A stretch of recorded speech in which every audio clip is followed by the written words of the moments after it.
প্রত্যেকটা মানুষকে কবরে রাখার সাথে সাথে কবরের দুই পাশের মাটি এমন চাপ দিবে, হাকাদা ওয়াসাব্বাকা বাইনা আসাবিহি। আল্লাহর হাবিব দুই হাতের আঙ্গুল একটার ভিতরে আরেকটা ঢুকায় বলে, যেমন ঢুকে গেছে কবরের দুই পাশের মাটি যখন চাপ দিবে, এক পাশের হাড্ডি যায় আরেক পাশে ঢুকে যাবে। কষ্ট হবে না? হবে না? এটা হলো আমাদের 4 নাম্বার জগৎ। প্রথমত আমরা একটা জগতে ছিলাম, যে জগতের নাম ছিল রুহের জগৎ, আলমে আরওয়াহ। সেখান থেকে আমরা আসলাম আলমে আরহাম, মার পেটের জগৎ। মার পেটের থেকে আসলাম আলামুদ দুনিয়া, দুনিয়ার জগতে, বর্তমানে যেখানে আমরা বসবাস। এখান থেকে আমরা আরেকটা জগতে, যে জগৎটাকে বলা হয় আলামে বারজাখ, কবরের জগৎ। ওইটাও শেষ না, কবরের জগতের পর আরেকটা জগৎ আসবে, যেটাকে আলামে মাহশার বলা হয়, হাসরের ময়দান। সেখানে হিসাব নিকাশ হবে। একটি বিষয় দিয়েছেন, যে বিষয়টা হলো কবরের আযাব ও তা থেকে পরিত্রাণের উপায়। আর সেই জন্যে আমি কোরআনুল কারীমের সূরা আল মুমিনুন থেকে 100 নম্বর আয়াতের অংশ বিশেষ সহ আরো বেশ কয়েকখানা আয়াত আপনাদের খিদমতে তিলাওয়াত করছি। সরকারে দো আলম, মাহবুবে কিবরিয়া, সৈয়দুল কাউনাইন, সৈয়দুল সাকালাইন, হযরত মুহাম্মদুর রাসূলুল্লাহ সাল্লাল্লাহু তাআলা আলাইহি ওয়াসাল্লামের অসংখ্য হাদিস থেকে ছোট্ট একখানা হাদিস পাঠ করেছি। চেষ্টা করব আয়াতে কারিমা গুলোকে সামনে রেখে হাদিসে পাকের আলোকে আমার বিষয়বস্তুর উপর, টপিকের উপর কয়েকটি কথা আপনাদের খিদমতে আরজ করার জন্য আল্লাহ পাকের দরবারে তৌফিক চাই। সকলে বলুন আল্লাহ। আওয়াজের অবস্থা শুনে হয়তো আপনারা অনুধাবন করতেছি, বেশ কয়েকদিন যাবৎ অনেক ঠান্ডা লাগে, ওয়েদার পরিবর্তন হচ্ছে, এটা স্বাভাবিক। অনেকেরই এই জাতীয় ঠান্ডা, জ্বর, সর্দি, আমিও তার বাহিরে না। তারপরেও যেহেতু দাওয়াত রাখা আছে, আর আপনাদের প্রিন্সিপাল শেখুল হাদিস আমাদের অত্যন্ত প্রিয় ছোট ভাই, আমরা একই মাদ্রাসায় লেখাপড়া করেছি, আমরা উপরের জামাতে ছিলাম, আমাদের নিচের জামাতে। ছাত্র জীবন থেকে একজন আল্লাহওয়ালা হিসাবে, শরীফ উত্তাবা, একজন ভদ্র ছাত্র হিসাবে তার পরিচিতি। আর আল্লাহ তাআলা এই মাদ্রাসার আগের হালত তো আমরা জানি কি ছিল, আল্লাহ তাআলা ওনার এই মেহনত এবং ওনার সাথীদের, আসাতেজায়ে কেরামদের মেহনত, আপনাদের এলাকার মুহাব্বত, সব কিছু মিলিয়ে এখন বাংলাদেশের একটি অন্যতম মাদ্রাসা হলো দেবতা। ঠিক কিনা বলে? এটা আল্লাহর দরবারে রাত দিন 24 ঘন্টা সিজদায় পড়ে থাকলেও তার শুকরিয়া আদায়। ঠিক কিনা বলে? ঢাকার অনেক বড় বড় মাদ্রাসাতেও এত ছাত্র, এত সুন্দর লেখাপড়া হয়। যেমনি ভাবে অ্যারাবিক লাইনে এখানে মেহনত হচ্ছে, জেনারেল লাইনে হচ্ছে। আমি এসে ছোট একটা পিচ্ছির যে ইংরেজি শুনলাম, এখানে মিজানুর রহমান আজহারিও ফেল। অনেকে হয়তো মনে কষ্ট হয়েছে, কার সাথে কার তুলনা করে। আরে ভাই, মিজানুর রহমান আজহারি তো আজহারে লেখাপড়া করছে, মালয়েশিয়া ইংলিশ এসে অনার্স করছে। আর এই পিচ্ছি তো মালয়েশিয়াও যায় না, আজহারেও যায় না। কথা বলেন ঠিক কিনা? আর এত বড় সাহস নেই, এতগুলো মানুষের সামনে যেভাবে ইংলিশ শোনাইছে, আমি দেখি নাই, কিন্তু কামরায় বসে তারা ইংলিশ শুনে। কথা বলেন ঠিক কিনা? এই পিচ্চিটা যদি মিজানুর রহমান আজহারের বয়স পায়, সে কি শুধু বাংলাদেশ কাঁপাবে না, বিশ্ব কাঁপাবে। এইরকমের বারো, এইরকমের স্পৃহাওয়ালা একজন নয়, শত শত এখানে আছে। আলহামদুলিল্লাহ। আপনারা দেখছেন আপনাদের ফসল কতজন হাফেজ? 28 জন হাফেজে কোরআনের মাথায় পাগড়ি দেওয়া আছে, আলহামদুলিল্লাহ। আর 15 জন আলেম, না 15 জন আলেম যারা দীর্ঘ সাধনার পর আজকে তারা সম্মানের পাগড়ি পেয়ে দস্তারে ফজিলত যাকে বলা। মাশাআল্লাহ, আপনাদের এই মাহফিল, আমার যা ধারণা, আমি আরো 2 বছর আসছি খুব সম্ভব, আপনারা এই মাহফিলটাকে কলিজা দিয়ে ভালোবাসেন, কথা বলেন ঠিক কিনা, মহব্বত করেন। কানায় কানায় প্যান্ডেল ভরে গেছে। আমার ধারণা এই জাতীয় প্যান্ডেল যদি ডাবল হয় তবু ভরে যাবে, ঠিক না? এটা আপনাদের আন্তরিকতা, আপনাদের ফসল। এক ঝাঁক তরুণ আলেম দ্বীন এখান থেকে বের হয়ে জাতির খেদমত করবে, দ্বীনের দাওয়াত দিবে, দ্বীনের দায়ী হবে, রাহবার হবে, যত খেদমত আঞ্জাম দিবে সবগুলোর সব এই দেবগ্রামবাসীর আমল নামায় উপস্থিত। হাকাদা ইয়াতাসালসাল, এদের পরে যারা আলেম হবে, তাদের ছাত্র হয়ে উস্তাদ হবে, তাদের পরে যারা হাফেজদের পরে যারা হাফেজ, এই সেলসেলা, এই ধারাবাহিকতা চলতেই থাকবে। কেউ এই মাদ্রাসাগুলো, কোরআনের এই প্রতিষ্ঠানগুলো, আমি আমার অনেক বয়ানে বলে থাকি, এগুলো যে শুধুই ইহকালীন উপকারী তা না, পরকালীন উপকারী ইহকালীন দুইটা মিলি, কথা বলেন ঠিক কিনা। পরকালে যেমন আমাদের ফায়দা আসবে, আমাদের কাজে আসবে, উপকারে আসবে, ঠিক দুনিয়াতেও তারা আমাদের জন্য অনেক বড় উপকার।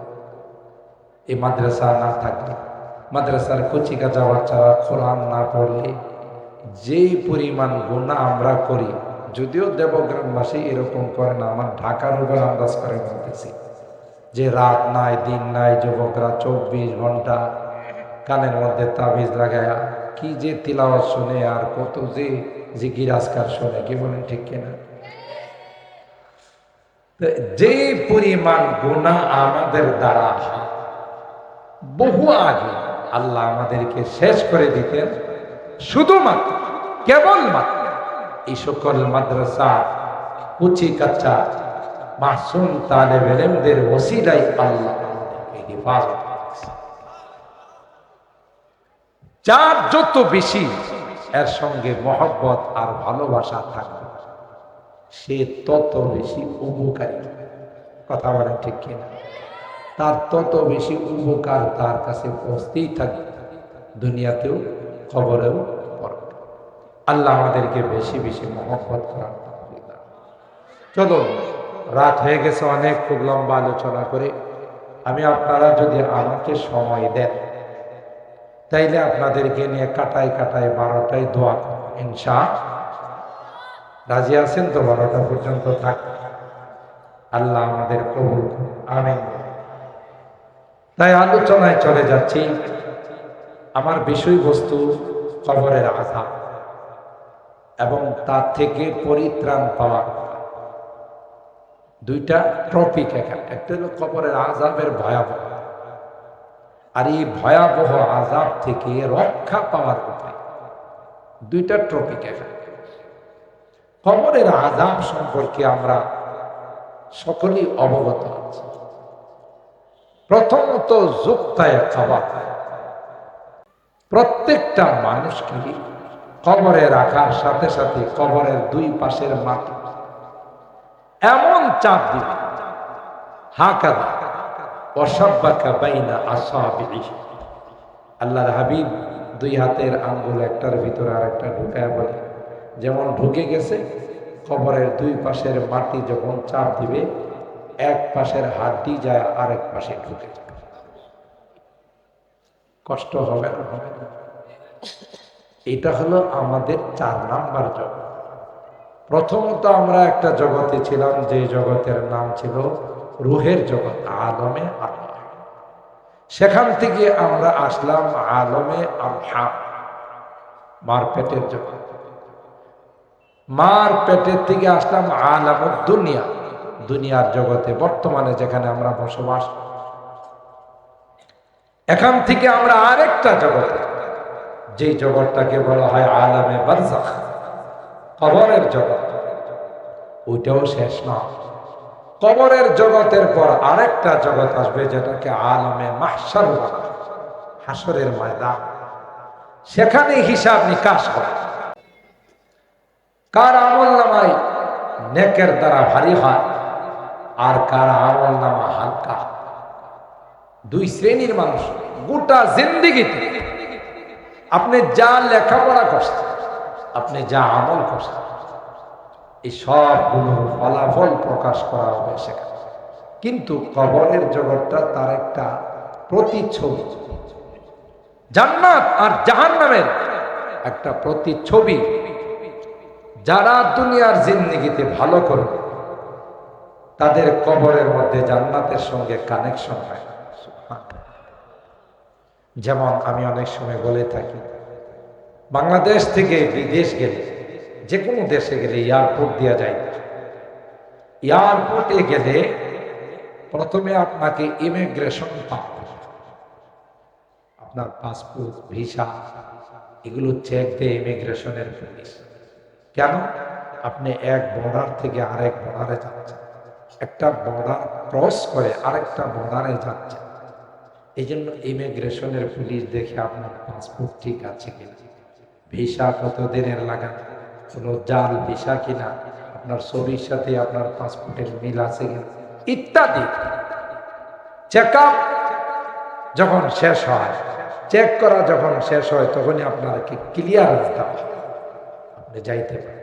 ঠিক তদ্রুপ দুনিয়ার জিন্দগি থেকে, দুনিয়ার জিন্দগির ইতি টেনে আপনি যখন বরজখের জগতে যাবেন, ওখানেও দুইজন পুলিশ, ইমিগ্রেশনের পুলিশ এসে আমাকে আপনাকে প্রশ্ন করবে, চেক করবে আমার আপনার পাসপোর্ট এবং ভিসা রেডি আছে। সুবহানাল্লাহ। এই দুই ফেরেশতার নাম হলো মুনকার নাকির। কি নাম?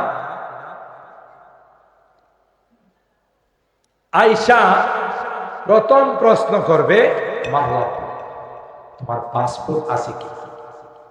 তুমি যে দুনিয়ার বর্ডার ক্রস করে বরজখের বর্ডারে পা রাখলা, তোমার পাসপোর্ট দেখা। মারহাবা, তোমার রবের পরিচয় দাও। আপনাদের মতো যারা দিন দরদি, মাদ্রাসা মোহাব্বত যাদের কলিজায় আছে, উলামায়ে কেরামের মোহাব্বত যাদের কলিজায় আছে, নায়েবে রাসূলদেরকে যারা ভালোবাসে, তাদেরকে ইমিগ্রেশনের পুলিশ প্রশ্ন করতে দেরি হবে, জবাব দিতে দেরি হবে।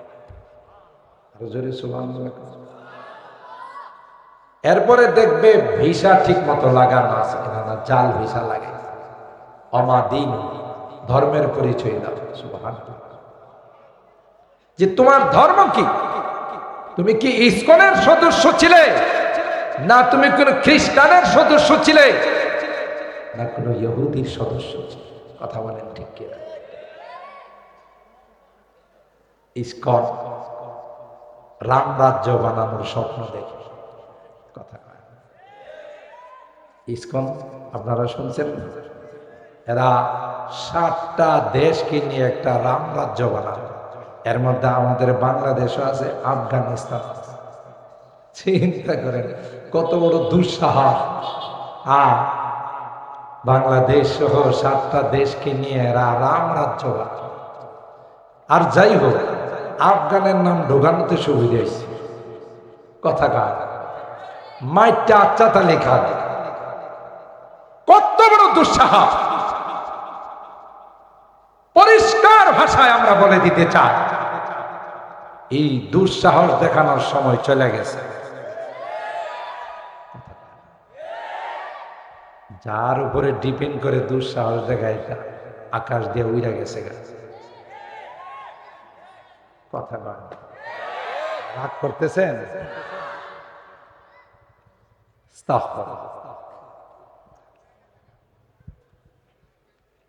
আল্লাহ, আপনি চিন্তা করেন, যেই দেশে 95% মুসলমান বসবাস করে, যেই দেশে মসজিদ মাদ্রাসার অভাব নাই, যেই দেশের মাটিতে হযরতে শাহজালাল ইয়ামানি মুজাররাদি শুয়ে আছে, যেই দেশের মাটিতে লক্ষ লক্ষ আল্লাহর ওলিরা শুয়ে আছেন, যেই দেশের মাটিতে ফখরে বাঙ্গাল শুয়ে আছেন, কথা বলেন ঠিক কিনা? যেই দেশের মাটিতে কারি ইব্রাহিম সাহেব রহমতুল্লাহ আলাইহি শুয়ে আছেন, যেই দেশের মাটিতে রাইসুল মুফাসসিরিন শুয়ে আছেন, কথা বলেন ঠিক কিনা? এত বড় স্পর্ধা রামরাজ্য বানাইবা, কথা বলেন ঠিক কিনা? আমরা বড় ভদ্র, কিন্তু ভদ্রতাকে যদি দুর্বলতা মনে করো সমস্যা আছে। কথা কার? আশিদ্দাউ আলাল কুফার রুহামাউ বাইনাহুম। আমরা কিন্তু নিজেদের একজনের অপরজনের জন্য রহম দিই, নরম, কিন্তু ইস্পাত কঠিন লৌহ মানব যারা আমাদের উপর দিকে আঙ্গুল উঠাবে। কথা কার? সুতরাং আমাদের ধর্ম পৃথিবীর সবচেয়ে সেরা ধর্ম, একমাত্র, কেবলমাত্র, শুধুমাত্র আল্লাহর কাছে মনোনীত ধর্ম, নির্বাচিত ধর্ম, গ্রহণযোগ্য ধর্ম, প্রিয় ধর্ম একমাত্র ইসলাম। ইন্না দীনা ইনদাল্লাহিল ইসলাম। এই বাক্যের মধ্যে সব হসর বিকা আছে। একে তো ইন্না, আলিফ লাম, সব কিছু মিলে মুক্তাদা খবর দুইটাই মারিফা। এই সব কিছু মিলে ইসলাম ছাড়া, আবার আল্লাহ ক্লিয়ার করে দিয়েছেন, অমাই ইয়াবতাগি গায়রাল ইসলামি দীনান ফালাই ইউকবালা। ইসলাম ব্যতীত অন্য কোনো ধর্ম যদি কেউ গ্রহণ করে, এটা আল্লাহর কাছে অবশ্যই গ্রহণযোগ্য হবে না। কথা বলেন ঠিক কিনা? বরং অন্য ধর্মাবলম্বীদেরকে আল্লাহ বলেন এগুলো সব মরা। কি বলে? আল্লাহর কাছে জিন্দা না মরা? আমার কথা না, সূরা আনআম। আওয়ামান কানা মাইতান فأحييناه وجعلنا له نورا يمشي به في الناس كمن مثله في الظلمات ليس بخارج منها كذلك زين للكافرين ما كانوا يعملون।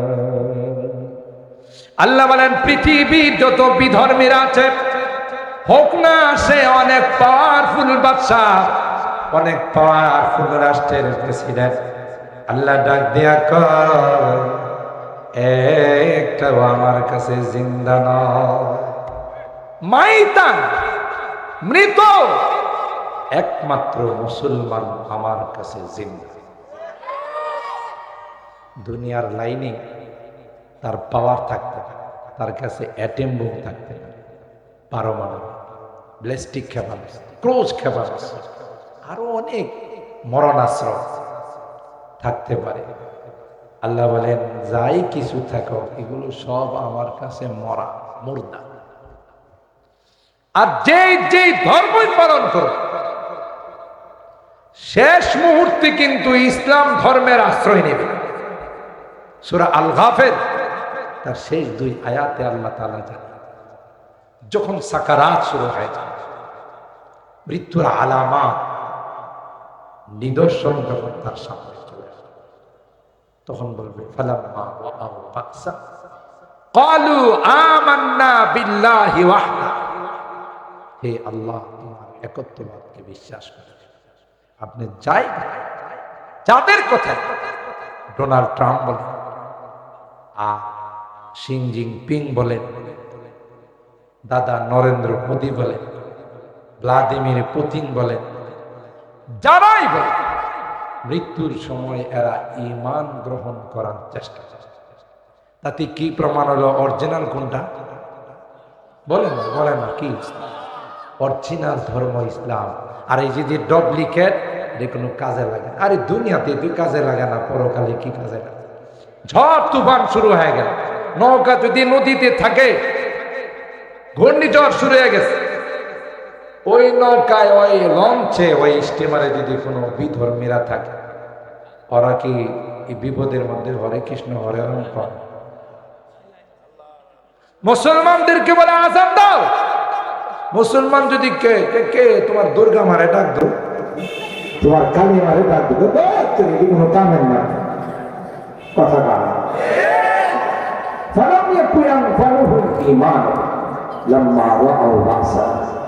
আল্লাহ বলেন এগুলো দেখার পর তাদের ঈমান গ্রহণযোগ্য হবে।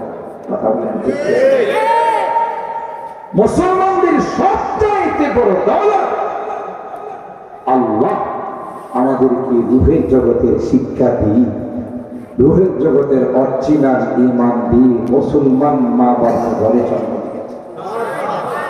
আমরা দুনিয়াতে আসার সাথে সাথে আমাদের এই তাওহীদ নবায়ন করা হয়। ডান কানে আজানের শব্দ, বাম কানে ইকামত, ঠিক কিনা বলে? এটা যে আমাদের কত বড় ভাগ্য। ওখানে আরেকটা মেসেজও আমাদেরকে দেওয়া হয়, কি যে দেখো আজানও হয়ে গেছে, একামত হয়ে গেছে, শুধু ইমাম সাহেবের তাকবীরটা বাকি। আপনাদের এই দেবগ্রাম মসজিদে ইমাম সাহেব হুজুর, খতিব সাহেব হুজুর, মুয়াজ্জিন সাহেবের যখন একামত শেষ হয়, তারপরে কয়েক ঘন্টা পর তাকবীরে তাহরিমার নিয়ত করে। আধা ঘন্টা তো দেরি হয়, 10 মিনিট, সাথে সাথে আল্লাহু আকবার নিয়ত বলে। কথা বলেন ঠিক কিনা? জানাজার নামাজে একামত আছে, আজান আছে। যদিও কেউ কেউ নতুন নতুন আজান দিবার চেষ্টা করে, কথা কয় না। এই জাতীয় লোক আখাড়া নাই, অন্য জায়গায় আছে যে আজান দেওয়ার চেষ্টা করে, নতুন নতুন কিছু আবিষ্কার করার চেষ্টা করে, ঠিক কিনা বলে? না, আজান তো তুমি যেদিন দুনিয়াতে আসছো সেদিন হয়ে গেছে, ইকামত তো সেদিন হয়ে গেছে, শুধু তোমার জানাজার তাকবীর বলার সময়টা বাকি আছে। এই সময়ের মধ্যে তুমি কি বাহাদুরি করো, 2 দিনের ক্ষমতা পায়া গুম খুন আয়নাঘর, কথা বলেন ঠিক কিনা? কেন এগুলো করতে যাও? তুমি কি জানো না? ওয়াকাযালিকা আখযু রাব্বিকা ইযা আখাযাল কুরা ওয়া হিয়া যালিম। আল্লাহ পাক যখন পাকড়াও করে, শক্ত হাতে পাকড়াও, কথা বলেন ঠিক কিনা?